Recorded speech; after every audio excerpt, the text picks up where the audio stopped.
से नहीं चलता, ईश्वर के हिसाब से चलता है। इसलिए आत्मसमर्पण कर देना प्रभु के चरणों में, यही समझदारी है। अंतिम निर्णय यही है कि आप समर्पण कर दें, हाँ या ना। क्यों माथा पच्ची करना, बेटा हो जाए अच्छा है, ना हो अच्छा है। वैसे भी हम ये नहीं मानते कि ये बेटा हमारा है, ये मानो कि ये परमात्मा हमसे ये सब काम करा रहे हैं। किसके बेटा होगा किसके बेटा नहीं होगा ये हम लोग तय थोड़ी करते हैं, भगवान तय करते हैं। इसलिए आप लोग अपनी इच्छा को डिलीट कर दो और ईश्वर की इच्छा में प्रसन्न होकर रहो। हम झोपड़ी में हैं, ये ईश्वर की इच्छा है। हम महलों में हैं, ये ईश्वर की इच्छा है। हम आज भूखे हैं, ये ईश्वर की इच्छा है। आज हमने 56 भोग खाया, ये ईश्वर की इच्छा है। हमारा पति गोरा है, ये ईश्वर की इच्छा है। हमारा पति काला है, ये ईश्वर की इच्छा है। हमारी पत्नी गोरी काली है, वो ईश्वर की इच्छा है। हमारा बेटा हुआ है, ये ईश्वर की इच्छा है। नहीं हुआ, ये ईश्वर की इच्छा है। हमारा सम्मान हुआ, ये ईश्वर की इच्छा है। हमारा अपमान हुआ, ये ईश्वर की इच्छा है। सब में ईश्वर की इच्छा। हमारी अपनी इच्छा हम क्यों ना डिलीट कर दें। हमारे चाहे होता क्या है ये बताओ। यदि आपके चाहे होता हो तो आप चाह लो, फिर आपके चाहे क्यों नहीं हो रहा है? क्यों भैया? आपके चाहे यदि सब हो तो आप चाह लो ना, वो चाह तो रहे ही हो। क्या हो रहा है? आपके चाहे नहीं होता, प्रभु के चाहे होता, हाँ या ना। आपके चाहे आप तो बहुत कुछ चाहते हैं, पर कहां हो रहा है? इस संसार में एरोप्लेन बनी, बिजली बनी, ट्रेन बनी, गाड़ी बनी। आप ये समझ लो कि परमात्मा चाह रहे हैं कि आप इतने विकसित हों, इसलिए सब हो रहा है। वो नहीं चाहेंगे तो 1 मिनट में सब खत्म हो जाएगा। 5 मिनट नहीं लगा और अभी एक पूरा गांव का गांव बह गया। आपने देखा भी उत्तराखंड में, हाँ या ना। 5 मिनट भी नहीं लगा साहब। लोग घर से निकल के सुरक्षित जगह तक नहीं पहुंच पाए। नीचे उतरने का टाइम नहीं मिला, नीचे थे तो ऊपर चढ़ने का टाइम नहीं मिला, खड़े थे तो दौड़ने का टाइम नहीं मिला। और 5 मिनट के अंदर, 5 मिनट बहुत बोल रहा हूं मैं, 1 मिनट, 1-2 मिनट में ही पूरा गांव खत्म हो गया। अब कर लो विकास। मानव ही नहीं रहेगा तो विकास किसका होगा? वो इसने भंग किया। एकांत का मतलब ये नहीं कि आप अपना घर बेच के जंगल में घर खरीद लो। आज आपका एकांत किसने भंग किया मुझे बताओ। आजकल आपके एकांत को किसने भंग किया है? जोर से, जोर से। मोबाइल ने। मैं आपको लिखित में दूंगा, आप 1 हफ्ते के लिए अपने मोबाइल को अपने से दूर कर दो, अपने आप सुखी हो जाएंगे। अपने आप आपके होठों पे मुस्कान आ जाएगी। आपका मोबाइल आपको परेशान करता है। दिन भर आप मोबाइल पर कुछ ना कुछ देखते हैं, समय वेस्ट करते हैं। इससे बेहतर है कुछ पढ़िए, कुछ पढ़िए। मेरी माँ, गीता पढ़िए, रामचरितमानस पढ़िए, कुछ ज्ञान लीजिए। मोबाइल ने आज के सुख चैन को बर्बाद कर रखा है। आप माने ना माने, कितने लोग मेरी बात से सहमत हैं? सुखी जीवन चाहते हो तो मोबाइल से थोड़ा दूरी बनाओ, चलाओ उतना जितने की जरूरत हो। वो बात करने वाला मोबाइल ही सही था मेरी माँ। बात कर लो, रख दो। आजकल तो दिन भर मोबाइल, केवल आपका समय खाता है मोबाइल। आपका इतना समय खा जाता है मोबाइल कि आप अपने बच्चों को समय नहीं दे पाते। आप अपनी पत्नी अलग मोबाइल चला रही है, पति अलग से, दोनों एक ही कमरे में है पर दोनों मोबाइल चला रहे हैं। ये नहीं कि थोड़ा बात करें। ये मैया चलाती है मोबाइल। मैया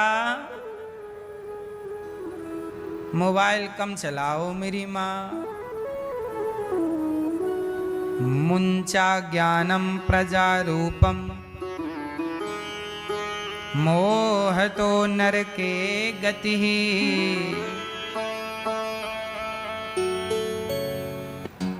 ये लड़के कुछ लड़कियां 4 जगह मुंह मारते हैं, बोले आपका ये शब्द गलत था।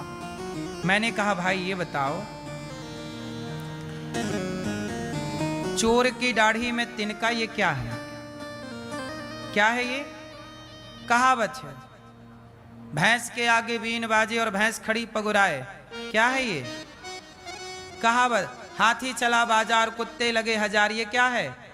कहावत है। ऐसे ही हमारे गांव में जब किसी मूर्ख को आप समझाते हैं और वो नहीं समझता तो लोग यही कहते हैं इसके साथ क्यों मुंह मार रहे हो, छोड़ो इसे, जाने दो। गधों को क्या समझाएं? गधों को समझाना ही मुंह मारना, ये भी कहावत है। ये क्या है मेरी माँ? ये मुहावरे हैं।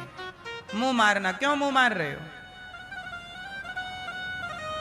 अब इसे लोगों ने बड़ा इशू बना दिया। कैसा, क्यों कहा? हमारे गांव में जब कोई लड़का बीड़ी पीता था ना, तो कोई भी बूढ़ा आके एक थप्पड़ मारता था। क्यों रे, बीड़ी पीता है? वो ये नहीं देखता था कि ये लड़का मेरा है, मेरे परिवार का है, कोई मतलब नहीं। कोई भी लड़का गांव का गलत काम कर रहा है तो कोई भी बुजुर्ग आके डांट सकता था, डांटने का अधिकार था। इसलिए गांव के लड़के गांव के बुजुर्गों से थोड़ा सम्मान की दृष्टि रखते थे, डरते थे कि भाई वो बूढ़ा है, मैं उसके सामने बीड़ी नहीं पीऊंगा, मैं उसके सामने से। आजकल के लड़के तो बूढ़ों के मुंह पे धुएं का गुब्बारा फेंक रहे हैं, हाँ या ना? बूढ़ों का सम्मान नहीं। हम जिस भारत में रहते हैं उस भारत में बूढ़ों का, बुजुर्गों का सम्मान होता है। और मैंने वही बात कही कि देखिए, हम नहीं डांटेंगे। आपका बच्चा गलत करेगा, आपका बच्चा गलत करेगा तो माँ बाप तो डांटेंगे, लेकिन भारत के हर बूढ़े को, गुरु को डांटने का अधिकार है कि आपके बच्चों को भी डांटे कि भाई ये गलत क्यों कर रहा है, तू शराब क्यों पी रहा है। आपका बेटा मुझे बीड़ी पीता मिल जाएगा तो मैं उसे भी डांट दूंगा, इसमें क्या है? अब आप कहो जी महाराज जी आपको क्या अधिकार है, संविधान अधिकार नहीं देता आपको डांटने का। बात ठीक कह रहे हो भैया, संविधान अधिकार नहीं देता पर इंसानियत अधिकार देती है कि हम गलत को गलत कहें, और हम इंसान हैं। आपका बेटा लिव इन में रह रहा है, आपकी बेटी लिव इन में रह रही है, तो ये लिव इन में रह करके 4 जगह जाना, 4 पुरुषों से, 4 स्त्रियों से संबंध बनाना, इसकी इजाजत हमारा धर्म नहीं देता। आपका धर्म देता है क्या? हाँ, सिंपल है। इसी को कहते हैं मुंह मारना, गांव की भाषा में, हाँ या ना? गलत को गलत ना कहा जाए तो क्या कहा जाए?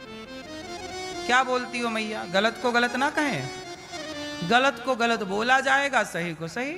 जो सही है उन्हें कोई आपत्ति नहीं है, जो गलत है वो परेशान है। तो मुंह मारना भी एक कहावत है, मुहावरा है। गांव के, हम जिस गांव में हैं वहां यही बोला जाता, भाई इसके साथ मुंह मत मार, ये सुनेगा ही नहीं, समझेगा ही नहीं। संस्कारों के बंधन में रहना अच्छी बात है। हमारे बाप दादे संस्कारों में थे। मिट जाता है वो व्यक्ति जो संस्कार गवा देता है। रावण सोने की लंका में रहता था पर संस्कारहीन हो गया तो 1 लाख बेटे 1.25 लाख नाती थे, पर मरा तो चिता पे आग लगाने वाला कोई ना बचा, क्योंकि संस्कारों से गिर गया। क्या रावण जैसे राजाओं का यह संस्कार सही था कि पराई स्त्री को देखना? बोलो, क्या पराई नारी को देखना सही था? और आजकल कानून इजाजत देता है कि आप किसी भी स्त्री के संग रह सकते हैं, पुरुष के संग रह सकते हैं। ये कैसा न्याय है भाई? ये तो अन्याय है। हमारे यहां रावण के पुतले जलाए, जिस देश में रावण के पुतले जलाए जाते हों केवल इसलिए कि उसने पराई नारी को देखा, जबकि रावण बड़ा विद्वान था, जबकि रावण जाति से पंडित था, जबकि रावण धनवान था, लेकिन उस धनवान, उस पंडित, उस विद्वान के भी पुतले केवल इसलिए जलाए गए कि चरित्र से गिर गया, चरित्र से गिरे रावण को किसी ने स्वीकार नहीं किया, और चरित्र में रहने वाले राम के मंदिर बनाए जाते हैं। जिस देश में राम को आदर्श मानकर पूजा की जाती हो, उस देश में लिव इन को कैसे स्वीकार किया जाएगा? मुझे लगता है कि पुनर्विचार याचिका दायर करनी चाहिए और लिव इन को रद्द करना चाहिए। कितने लोग सहमत हैं कि लिव इन जैसे कानून को रद्द करना चाहिए? ये जनता जनार्दन भारत के लोग यही चाहेंगे। ये सब क्या चल रहा है? लड़का लड़का ब्याह कर रहे हैं लोग। तुम्हारे पुरखे देखेंगे तो हाँ, तुम्हें मिलोगे तो जूतों से मारेंगे पुरखे, यदि तुम ऐसी हरकत करोगे तो। नहीं, लड़के लड़के ब्याह कर रहे हैं, ये कोई बताओ तुम्हारे पुरखे आए तो देखें तो क्या कहेंगे कि तुम लोग इतने आगे बढ़ गए कि लड़का लड़का ब्याह कर रहा है, लड़की लड़की ब्याह कर रही है। इससे तुम्हारे बुजुर्ग खुश होंगे कि दुखी होंगे? बोलो। बुजुर्ग कहेंगे भाई तुम आगे इतने आगे बढ़ गए कि ये क्या कर रहे हो भाई, लड़का लड़का ब्याह कर रहे हैं। क्यों जी? आप लोग को पता है ना, ये आजकल लड़के लड़के ब्याह करने लग गए हैं, उस कानून से मान्यता दे रहा। बोलो हाँ कि ना? नहीं बोल। एक तो आप लोगों को बोला भी नहीं जाता, हम अकेले ही विरोध लेते रहे सबका, तो मैं कुछ नहीं बोलना। लड़के लड़कों का ब्याह करना सही है? लड़की लड़की आपस में ब्याह कर ले, सही है? अब कानून कहता है कि अनिरुद्धाचार कोई लड़की लड़की तैयार है करने को, आप कौन होते हो बोलने वाले? बात ठीक है, लेकिन बताइए कानून से ऊपर भी इंसानियत है क्या? ये सही है? हाँ।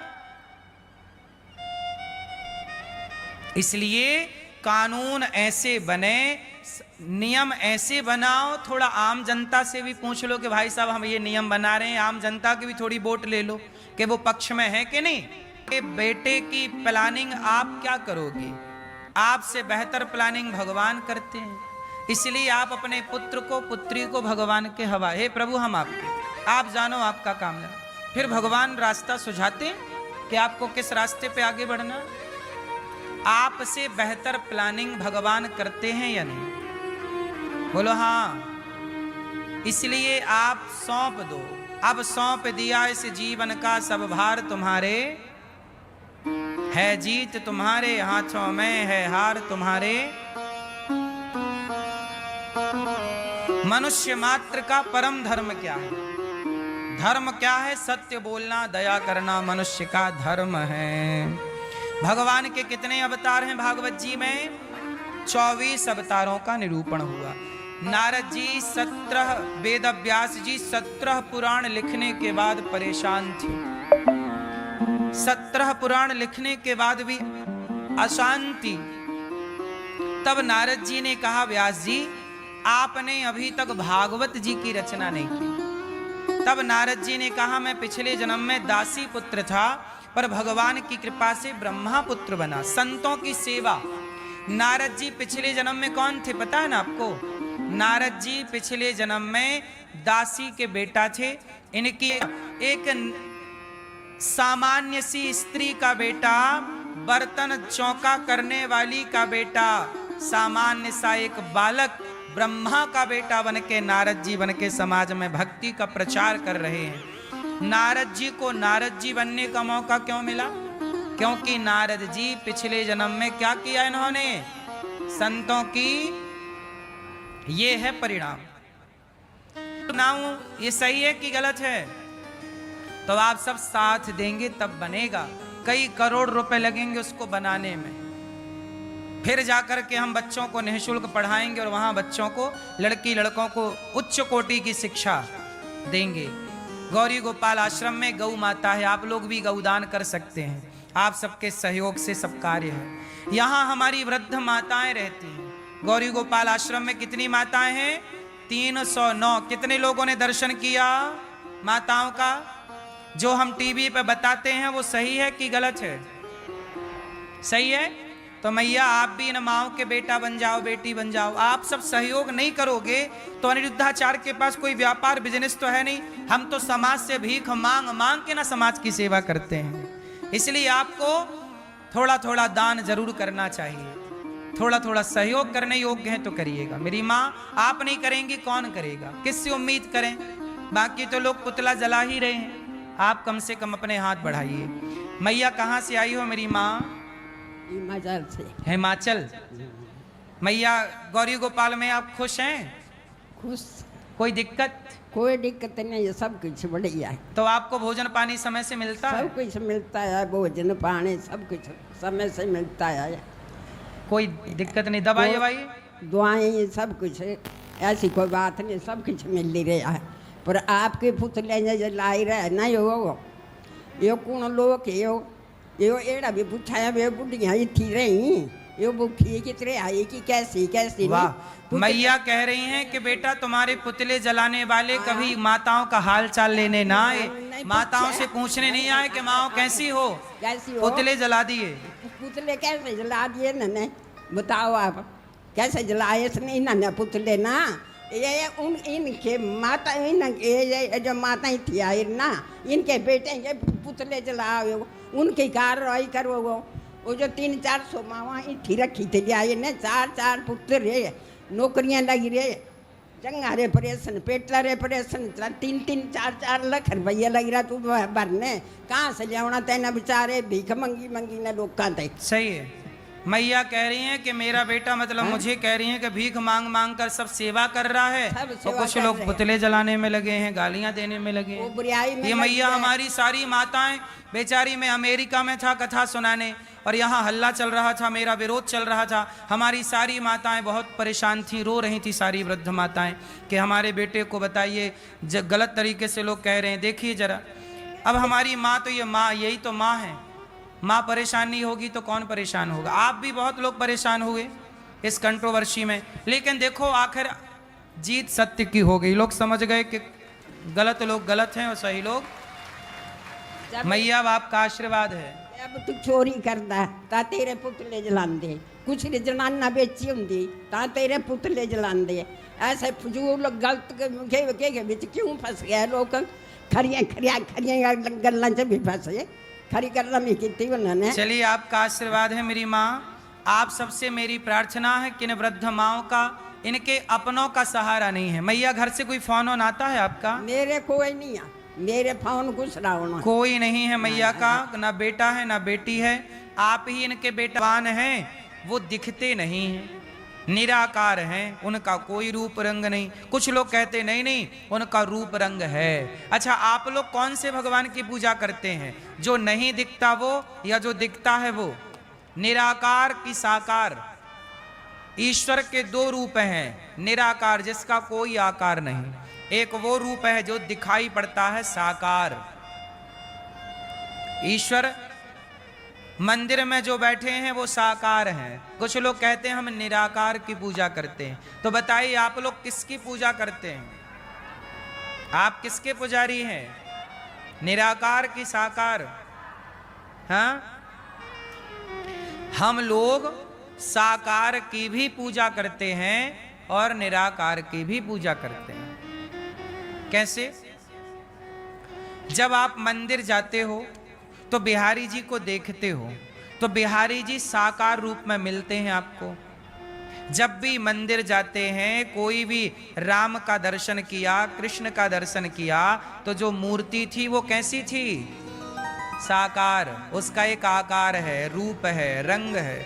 उसे आपने देखा, राम को देखा, कृष्ण को देखा, और देखने के बाद जब आप घर गए तो वही छवि मन में बस गई। बिहारी जी को आपने देखा, फिर घर जाके बिहारी जी का आपने ध्यान किया, उनकी आंखें कैसी थीं, उनके बाल कैसे थे, उनका स्वरूप कैसा था। तो जब बिहारी जी के सामने खड़े थे तब तो वो साकार रूप में थे, पर जब घर के अंदर आप गए वहाँ तो बिहारी जी साकार रूप में नहीं है, पर आप जो ध्यान कर रहे हैं वो ध्यान अब आप निराकार रूप का ही कर रहे हैं। साकार से ही वो निराकार में पहुँच गए, क्योंकि अब वहाँ कोई स्वरूप छवि नहीं है, पर फिर भी आपकी आंखों में बस गई वो चीज। हाँ या ना? तो साकार को देखा तो निराकार तक पहुंचे, साकार को देखते ही नहीं तो निराकार तक पहुंचना संभव नहीं था। इसलिए साकार से हम निराकार की तरफ जाते हैं। इसलिए साकार भी सही है और निराकार भी। हम सनातनी दोनों पक्ष की पूजा करते हैं। कोई कहे कि नहीं, लेकिन अब ये कहा जाए कि ज्यादा नंबर किसका, साकार के नंबर ज्यादा है कि निराकार के? यदि नंबर देना हो 100 नंबर किसे देंगे, साकार को कि निराकार को? जोर से मैया किसे नंबर दोगी मेरी मां, साकार या निराकार? किसे ज्यादा नंबर देंगे आप लोग? साकार को। क्यों? क्योंकि राम जी कहते हैं सगुण उपासक पर हित निरत नीति दृढ़ नैम, ते नर प्राण समान मम जिनके द्विज पर प्रेम। भगवान निराकार रूप में तो हैं, पर हम कैसे पहचाने कि वो कहाँ हैं? पर साकार रूप में जब हम उनकी पूजा करते हैं तो हमें ऐसा लगता है